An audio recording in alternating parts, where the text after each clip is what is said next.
The Morgan State offer. Inside the office. Full scholarship. Room, board, tuition.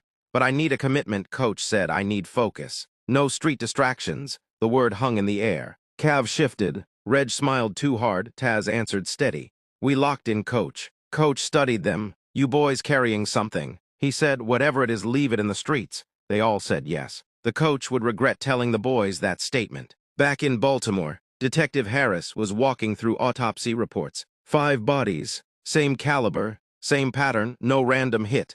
This was targeted and calculated. The younger Detective Mason laid out photos across the desk. These aren't revenge killings. She said, this is cleanup. Harris nodded. And whoever did it knew the crew's movements. Inside and out, they circled one name, Pooh. Pooh has no record, no prior violence. Always around, but never visible. Pooh wasn't just grieving anymore. He killed everything moving, it seems. But he really started taking hit jobs. The first one came 2 nights after the last body dropped. Was that your work over west? Pooh didn't answer. We could use someone like you. Money got mentioned, real money. More than a full-time job type money. There goes the days of hustling for small paper. Pooh didn't hesitate. He already crossed the line. Pooh said to himself, might as well stop pretending. Now he moved differently. At night, all black burner phones and different shoes for every job. No emotion or hesitation. He wasn't loud, he wasn't flashy. He was surgical with that bitch. That made him valuable. The day they got back from Morgan,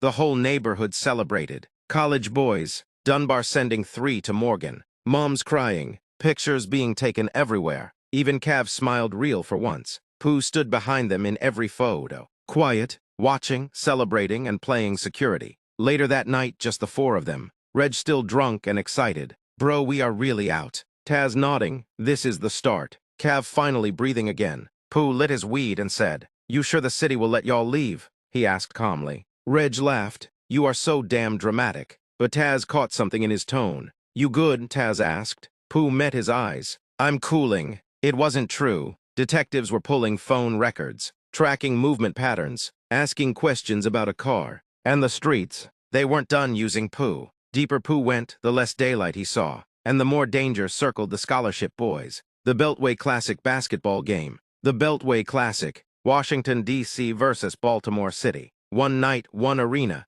2 cities that are just starting to get along. The game was held at the Entertainment and Sports Arena in D.C. The event sold out before doors opened. College stars, overseas pros, 2 former NBA players, scouts everywhere, event planners, gorgeous women from both cities in the building, and the streets, marijuana and cologne in the air. Local rappers and bloggers, police everywhere but black people smiling, having a good time, enjoying themselves. Taz yelled to Kev, cook them niggas. Baltimore's roster included Cav, Morgan State commit, Dunbar product, Lake Clifton survivor. The crowd buzzed when he checked in. D.C. came flashy. Baltimore came angry. By halftime, it was personal. Trash talk from the sidelines. Money exchanging hands in VIP sections. Phones lighting up with live bets. In the suites above the court, different conversations were happening. Not about the game. About territory. About shipments. About someone on their side who needed to be dealt with or disappear. And like always, when somebody wants something done quietly,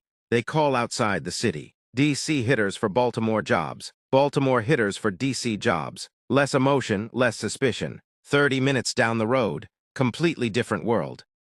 He was watching faces. Pooh was there. Not courtside, not flashy, just upper section. Hoodie up still. Coincidence? Harris didn't believe in those. The game is lit. Third quarter. D.C. up 9 points, crowd loud. High energy, then Kev caught fire. Pull-up 3. Steal fast break dunk. Another deep 3. The arena shifted. D.C. fans got so quiet. Baltimore section roaring and talking shit. Kev stopped celebrating. Just stared at the rim. Possession after possession. He didn't miss. Mid-range, deep logo shots, and ones. Corner fade shots. By the end of the 4th, Kev had 62 points. With the W, Baltimore wins by 8. Final buzzer. MVP trophy handed to Cav. Cameras flashing. Commentators calling him Shorty next up. For one night, both cities forgot about funerals, detectives, or murders. They just saw greatness. In a private suite, 2 men shook hands. One from D.C., one from Baltimore. A double cross finalized. A name exchanged. Payment structure and agreed. The target, from their own crew. Cleaner that way. And the hitter, already in the building. Pooh phone buzzed during the trophy presentation. Unknown number. Message. DC job tonight you in. He stared at Kev holding the MVP. The crowd chanting his name. Kev looked free for the first time in months. Pooh typed back. Location. Detectives move. As the crowd poured out, Harris approached Kev. Hell of a game. Kev nodded cautiously. You boys staying out of trouble? Harris asked casually. Just basketball, Kev replied. Harris glanced up toward the upper sections. Pooh was gone. That bothered him more than anything. Outside the arena, celebration in the parking lot, music, fireworks, money flowing, deals being made, and somewhere in D.C., a car engine idled. Pooh inside, watching a row house across from Bari Farm's abandoned apartments. Tonight wasn't about revenge. It was just business. And business doesn't care who you used to be or where you are from. Just business. Washington, D.C., 2:17 a.m. Bari Farms, cold air 6 degrees, row houses tight together. Street lights flickering. Pooh moved like he'd done this 100 times. No anger, no shaking hands, no speech, just steps. The dreadhead man, inside, didn't even know the double cross had already been signed. It was quick, quiet, intentional. No yelling, no chaos. Just another body in a city that's numb to murder. By 2:29 a.m., Pooh was gone. Different hoodie, different direction. The phone snapped in half and tossed into the Anacostia River. He didn't look back. Baltimore, same night. Taz, Cav, and Reg were celebrating like the future had finally opened its doors. Music loud, people are talking about Cavs 62. Morgan State is trending locally. Reg kept replaying highlights. You different dumbing, Reg said. 62 points in D.C. That's legendary. Cav finally smiled without forcing it. For once, he said, it felt easy.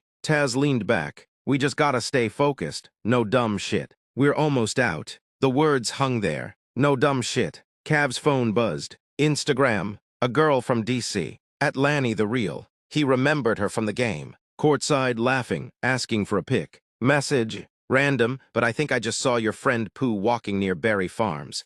Isn't he from Baltimore? Cav frowned. Bari Farms. He knew that name. That wasn't sightseeing territory. He typed back. You sure? 3 dots. Pretty sure, hoodie up.